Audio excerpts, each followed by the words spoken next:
Mula kay News PH, grabe bigla ang utos ni President Marcos PCG. Naaalarma, pumalag na Chinese militia vessels ginulat ang West Philippine Sea. Ano na naman to mga tol? Yan ang ating panonoorin ngayon at mula kay News PH mga kapatid, bibigyan natin to ng commentary video. Huwag na natin patagalin to. Total wala na rin naman tayong inihintay na, panoorin na natin to mga tol. Pag-uusapan natin na itong nangyayari. Talaga naman, Mike sabi ko Abe. nga sa inyo, huwag tayong malilingat eh. Ito, may bago na naman pong sinasabi, pinakitang video ang Philippine Coast Guard. Meron palang 135 Chinese militant vessel, barko ng mga China. Ito, doon lang, isang lugar lang po yan ha. Yung 135, hindi sa kabuuan ng West Philippine Sea. Ito po ay dito lang ho sa San Felipe. Julian Felipe Rips, ayan. Julian Felipe Rips. Doon lang yun. Yung 135 Chinese militant vessel, di ba? Sa isang lugar, garong karami. So, ubos ang isda. ang kabuuan ng buong West Philippine Sea, mas marami. So, ibig sabihin talagang walang pakialam ang China. Kaya huwag tayong malilingat sa isyong ito. Natatabunan ng isyu ng ICC, natatabunan ng isyu ng ano ba bang pinag-uusapang controversial, yung fake news na iniimbestigahan. Tapos kahapon may nangyari. Umagang-umaga, mabuti lang po at walang pasok. Sunday, may bombing dito sa Mindanao. May mga namatay at sugatan, di ba? Oh, grabe yun, no? Talagang di pa rin natatapos ang karahasan, mga tol, no? Grabe. Investigation po yan. So kaya nga tanong natin, sino ba kaya? Sino? Ano ang gustong palabasin? At sino ang nasa likod nitong bombing na ito? So, baka itong nangyayaring fake news, ICC issue, tsaka sinundan ng bombing kahapon para ma-divert lang ang issue. Kung sino ang nasa likod nito, kasama yan sa iniimbestigahan ngayon ng militar, ng pulis, at ang buong intelligence community ng ating gobyerno. So, para ma-focus doon ang militar, alam mo naman ang militar, itong nakaraang mga buwan, nakapokus sa West Philippine Sea. Ang buong gobyerno nakapokus sa West Philippine Sea. Nahirapang makagalaw ang China dyan. So, kung sino ang kasapakat ng China, baka ito yung nasa likod ng explosion diyan sa Mindanao para ma-divert ng issue doon. Nako. Kaya ngayon iba pinalalakas ang ingay sa issue ng ICC. Pabor o hindi, pinag-aawayan nila yan. At yung issue ho dito ho sa fake news na iniimbestigahan, so marami hong anggulo. Pag tinignan ninyo, sino ba ang nasa likod ng fake news? Sino ba ang nasa likod ng laban sa ICC? Sino ba ang nasa likod ng pro-China? O, kita niyo yung mga anggulong yan. O, di ba? Hindi ko sila pinagbibintangan, tinatanong ko lang. Sino ang nasa likod ng tatlong yan? At sino itong nasa likod ng bombing sa Mindanao? Baka gusto nilang i-divert yung issue para mawala at mabawasan ang focus ng militar at ng gobyerno sa West Philippine Sea, ginugulo na sa ibang lugar. So, sino ang nasa likod nito? Nagtatanong lang tayo, hindi tayo nag-aakusa. Hindi tayo katulad ng iba niyan. Nagpapalusot ng tanong, halatang-halata mo, gumanat muna bago nagtanong. Palusot, kasi sanay magpalusot. Yan. Nagpapatunay lang ho talagang, grabe. Ito hong ginagawa nila. Kaya nga, kailangan maging vigilant tayo, huwag nating iwan ang isyong ito. Okay? Manatili. Si Pangulong Marcos ay nag-decide na talagang yan ay atin at ang militar, Department of National Defense, yun lang ilang mga Pilipino na ginagamit ng China ang patuloy na nanlilim lang. Tuloy-tuloy pa rin. Kaya nga sabi ko nga sa inyo, aralin nyo. Yung pro-China, anti-ICC, o baka nga yung involved sa mga fake news, tingnan nyo kung sino yung grupong yan. Mukhang iisa. Dapat ang mga mamamayang Pilipino talaga maging vigilant dyan mga tol. No? Nod lang kayo ng mga balita mga tol sa mga nagre-react yan katulad ni Mike Abe dyan. Nakikita ninyo naman mga tol di ba? Dapat talaga ang focus natin is yung seguridad, no? Seguridad ng ating bansa, food security din syempre kasama na kapag ang pinag-uusapan natin etong West Philippine Sea mga tol. Iba't ibang bagay nila dinadivert ang issue tapos nagpapakalat pa sila ng mga disinformation. Kaya ang mga Pilipino talaga litong-lito na Hindi nila alam kung ano paniniwalaan nila yung mga tol no? Focus lang talaga kailangan. Lahat pang politika lang. Lahat pang pabor lang sa isang pamilya. O pabor lang sa kanilang sariling interest and political interest. Kita nyo? Wala akong tinukoy na pangalan. Sinabi ko, ulitin ko, anti-China, anti-ICC, at yung mga fake news niyan, hindi ho nakakalayo. Kung sinong gumagawa niyan, bahala na kayo. Kaya tayong mga Pilipino na may pagmamahal, malasakit ng totoo sa ating bansa, huwag tayong palinlang, huwag kayong palinlang. Tulungan natin ang ating gobyerno at ang ating militar dito sa West Philippine Sea issue. Walang pakialam ang China sa batas, walang pakialam sa atin. Mhm. Ugali ng China mang-agaw, ugali ng China manghimasok sa kung saan-saan lugar. Nag-try siya sa Vietnam, sa Taiwan, sa Japan, sa ano ba ito, Indonesia, o hindi sila makaporma dahil pumapalag ang mga Coast Guard nila at military. Sa atin, tuloy-tuloy ang kanilang panghihimasok. Kiniklim pa nila na kanila ang West Philippine Sea. Kaya nga, yan, tinambayan ng maraming barko. Ha? Chinese militian vessel, Dami, iba pa no? yung Philippine Coast Guard, iba pa yung Chinese Coast Guard, iba pa yung People's Liberation Army na barko nila. Yan po yung nakakalat yan sa West Philippine Sea. Okay? Pero hindi naman naobra yan dahil ang paninindigan ng Estadong Pilipinas, ng gobyernong Pilipinas, yan ay panindigan atin yan. Suportahan natin ang ating gobyerno. Yun nga lang ang problema, no, yung pinapanindigan natin atin, no, sana talaga ano natin yun, hindi lang masabi, no, kundi makita rin sa ating gawa. Kaso nga lang, 'di ba, tulad nga lang lagi nating pinag-uusapan, medyo mahina pa kasi talaga yung puwersa natin eh. Kaya kailangan talaga natin makipagtulungan, humingi ng mga rest back up, 'di ba? Patuloy yung mga joint patrol, maritime patrol, mga joint military exercises. Tapos tuloy-tuloy yung pagpapalakas ng ating assets, 'di ba? Pagdagdag.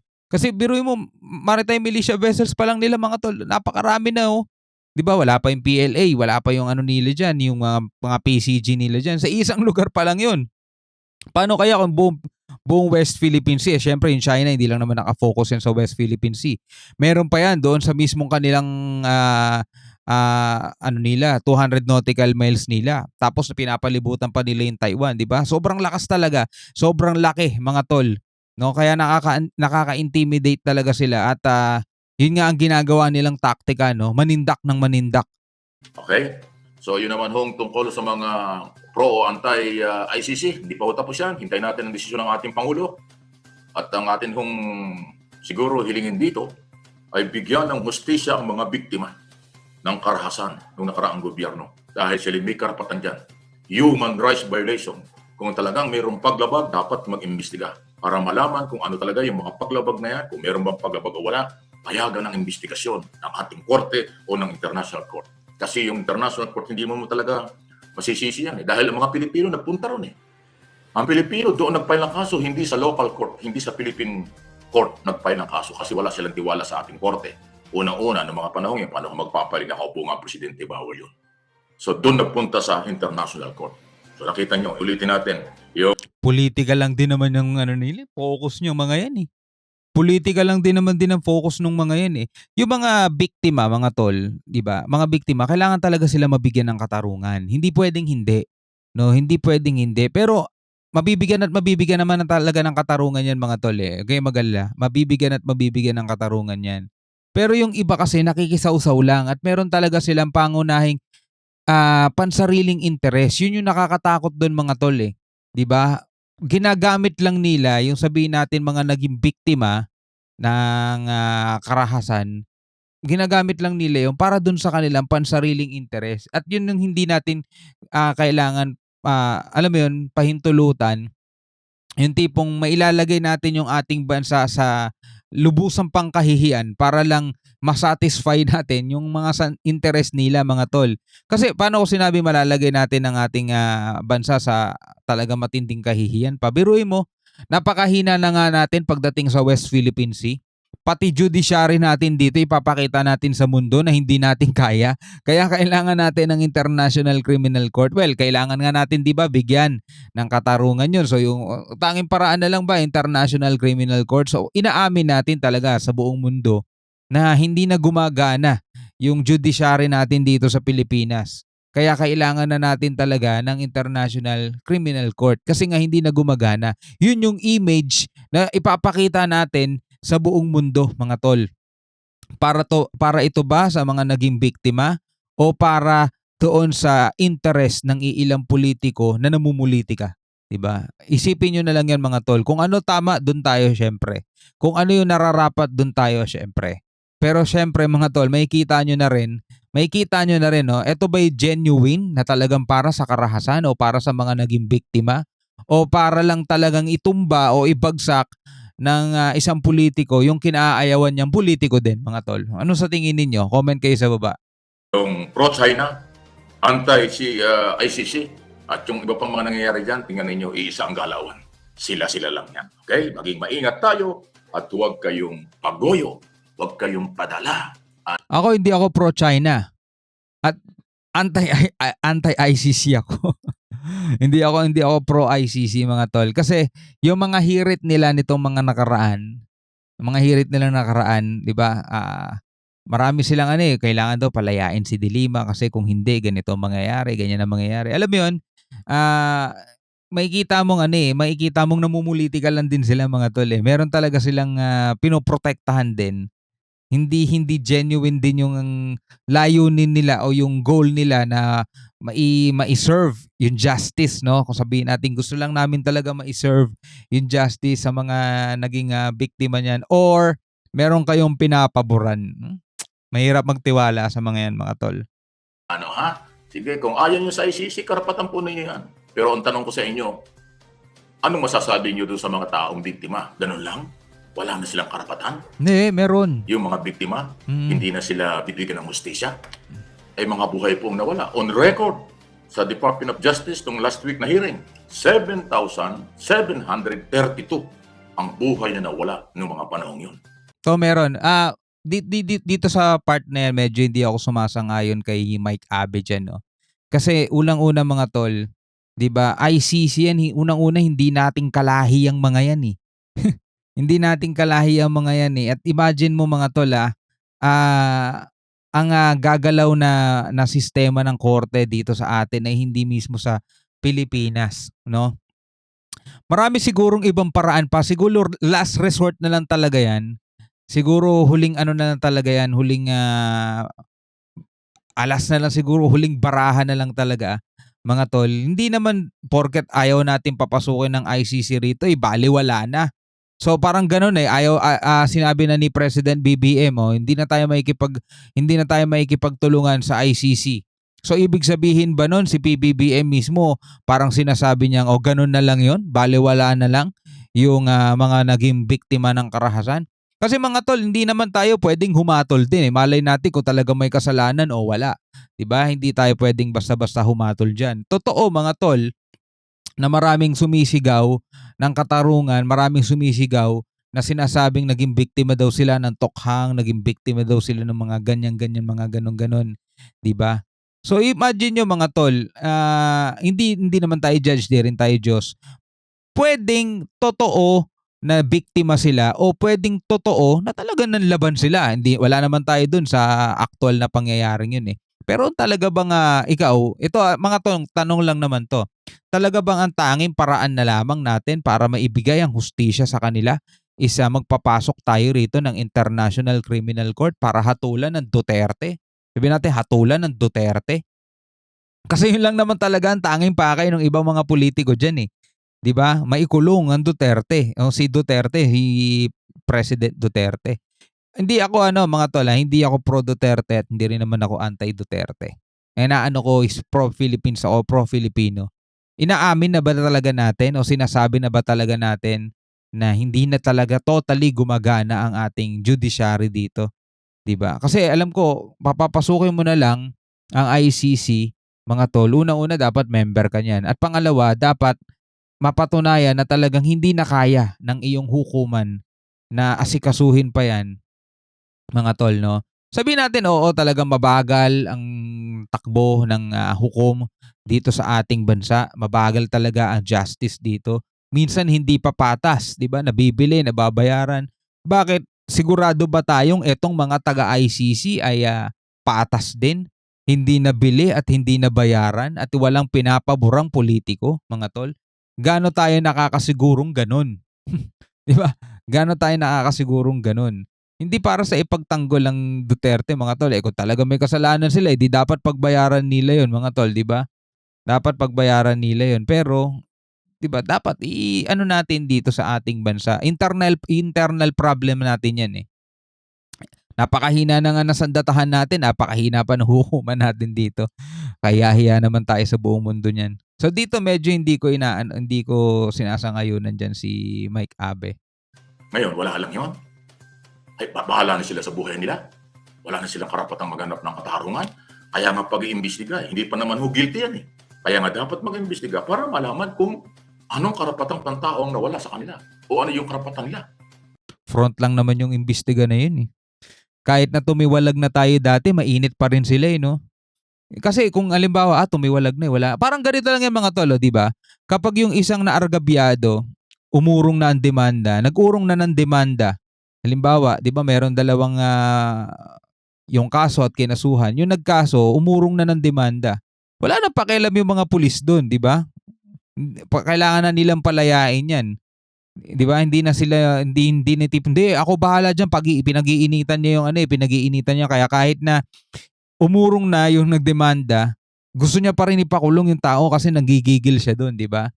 Hindi hindi gano'n, eh, yung mga pulis kapag umurong na yung ano, umurong na yung nagdedemanda, wala na papalayain mo na, 'di ba? Papalayain mo na 'yan, 'di mo na iaano 'yan. Gano'n din yung korte. Pero dito ang tindi nung ICC mga tol. Kahit na tumiwalag na tayo, nanggigigil pa rin silang mag-imbestiga. Biruin mo yun, do'n pa lang makikita mo na ano bang gusto nitong mga 'to? Bakit talaga nagpipilit sila kahit na tumiwalag na Pilipinas? Kahit sinasabi ng Pilipinas, "Di na kayo welcome dito." Kahit sinasabi ng Pilipinas na hindi na kami makikipag-cooperate sa inyo, pero nanggigigil pa rin sila.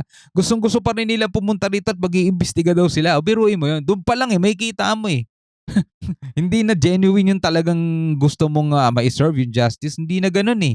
Meron ka na talagang pinanggigigilan, eh. So ano yung pag-iimbestiga sinasabi nila, front lang nila yun.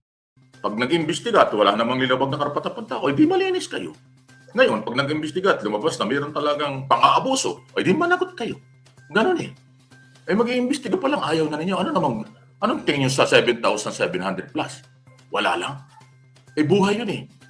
Yun ho yung ating wag kayong pumaboro antay sa ICC nang dahil hindi natin bibigyan ng pahalaga yung mahigit na 7,000 nawala. Well, respect kay Mike Abe, ano yan, eh, comment niya yan mga tol at, opinion niya yan 'no, kaya nga Mike Abe's opinion, eh. Okey lang yun mga tol. Yun po yung importante ron. Kahit na yun ay pobre, kahit na yun ay simpleng mamamayan, kahit na kung sino man yun, adik man yun, drug lord yun, o kung sino man, may karapatan pa rin pantao. Lalo na po yung nadamay lang. Yung idinamay lang na talagang walang kinalaman. Yun ang kailangan. Huwag kayong saradong isip dyan. Inuulit ko, hindi pa naman sila guilty, mag-iimbestiga pa nga lang. Para naman malaman ng totoo at mabigyan ng hustisya ang naghahanap ng hustisya. Justice for all victim. Justice for all PNP and government. Kung sino mang involved dyan, katarungan din ay nahanap ng mga yan. Kasi until now, ay lahat sila ay suspect. Lahat sila ay may inuusig siguro ng kanilang konsensya sa kanilang ginawa. So, dapat magkaroon sila ng katahimikan. Kaya ang investigasyon, bigyang daan. Dito at sa abroad, kung sino man ang mag-iimbestiga, bigyang daan. Para naman mabigyan ng hustisya. Hindi pwedeng isarado ng walang investigasyon. Hindi pwedeng ibaliwala ng walang investigasyon. Kasi obligasyon ng Estado, ng ating gobyerno, bigyan ng hustisya ang lahat ng Pilipino. Hindi isang influensyang grupo lang. Ma-influensyang grupo, hindi isang pamilya lang ang may hustisya. No one is above the law. Ang batas ay batas. Law is law. Ayan, okay? Para maintindihan nyo, ngayon kung sarado talagang isip nyo, kahit anong paliwanag ko, hindi kayo sasakay. Alright, no, so sinasabi nga ni Mike Abe rito na kailangan daw imbestigahan. Investigasyon pa lang naman, eh. Wala namang problema, eh. 'Di ba? Imbestigahan natin dito, 'di ba? Kahit nga si President Marcos pwede siyang kumuha ng talagang ano, eh, yung siya mismo uutos, imbestigahan yung mga taga rito din mismo, 'di ba? Kasi paano mag-iimbestiga hindi naman taga rito 'yun, 'di ba? Malay ba nila kung ano talaga nangyari dito, 'di ba? Yung mga tatanungin nila talaga bang totoong, assets o liabilities lang din. Yung mga tatanungin nila, sino-sino yung mga tatanungin nila? Sila De Lima? Sino-sino yung mga tatanungin nila? Yung mga Dilawan? O di wala ring kwenta, di ba? Kung sila mag-iimbestiga rito. Hindi naman sila taga rito eh. Anong alam nila sa mga naganap dito ng 6 na taon, di ba? Mas maganda kung mag-iimbestiga yung mga taga dito din. Tapos, halimbawa si PBBM, ang bubuo talaga ng isang squad o ng isang talagang investigation team na magfo-focus lang dito sa ano na 'to, dito sa kasong 'to, 'di ba? At yung mga kukunin niyang investigator, yung tipong walang color, 'di ba? Walang ibig sabihin walang pinapanigang politika, hindi pwedeng maano, hindi pwedeng mabahiran. Alam mo ibig ko sabihin mga tol? Kasi una-una, itong International Criminal Court pupunta na sila rito, anong alam nila sa 6 na taon na nangyari dito? Sino-sino yung tatanungin nila? Paano ka makasisiguradong patas ang gagawing pagtanong niyan, 'di ba? Kasabay sa paglutas ng, kaso doon sa mga biktima ay may panibagong mabibiktima dahil sa mga maling paratang at dahil sa mga maling turo ng mga hindi naman din patas na tatanungin, eh, di pareho lang din na wala pa ring katarungang makukuha do'n. 'Yun lang naman ay opinyon natin mga kapatid 'no. Ikaw ano sa tingin mo? Puwede kang mag-comment sa baba at puwede mong ibigay ang iyong komento. Hanggang sa muli, ako nga pala si Shobal D. Peace out.